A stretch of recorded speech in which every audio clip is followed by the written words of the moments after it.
The first space station spacewalk of the new year, a new date for a commercial crew test flight, and our next landing on Mars is fast approaching. A few of the stories to tell you about this week at NASA. On January 27th, NASA's Michael Hopkins and Victor Glover ventured outside the International Space Station for the first of two scheduled spacewalks to finish installing a European science platform and finish battery upgrade work. On this outing, the pair focused on cable and antenna rigging for the Bartolomeo Science Payloads platform. On February 1st, the pair will go outside again to wrap up battery replacement work that started in January 2017. NASA and Boeing are targeting no earlier than Thursday, March 25th for the launch of Orbital Flight Test 2, or OFT-2, the second uncrewed flight test of Boeing's Starliner spacecraft to the International Space Station. OFT-2 is a critical developmental milestone on the company's path to fly crewed missions to the space station as part of NASA's Commercial Crew program. The February 18th landing of our Mars 2020 mission with our Perseverance rover and Ingenuity helicopter is fast approaching. We previewed the landing and mission during a January 27th briefing.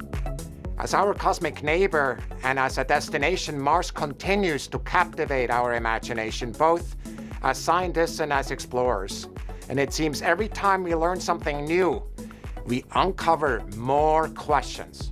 Perseverance will search for signs of past microbial life and be our first Mars rover to collect samples from another planet for future return to Earth, while Ingenuity will make history's first attempt at powered flight on another planet.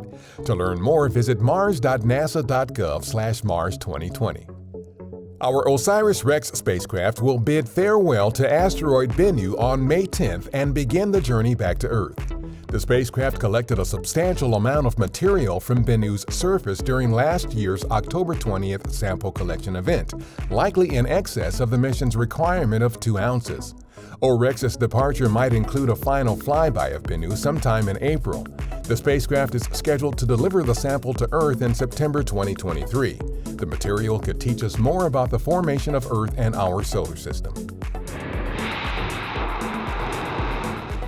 On January 28th, our Stennis Space Center kicked off a new series of testing with the RS-25 rocket engines. The 7-test series will provide valuable data for NASA contractor Aerojet Rocketdyne as it begins production of the engines.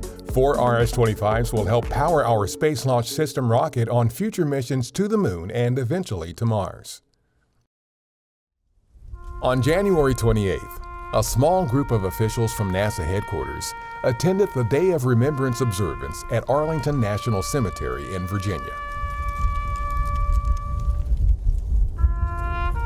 The annual NASA event is one of several around the country in tribute to the fallen astronauts of Apollo 1, Space Shuttles Challenger and Columbia, and other members of the NASA family who lost their lives in support of the agency's mission of exploration and discovery. That's what's up this week at NASA.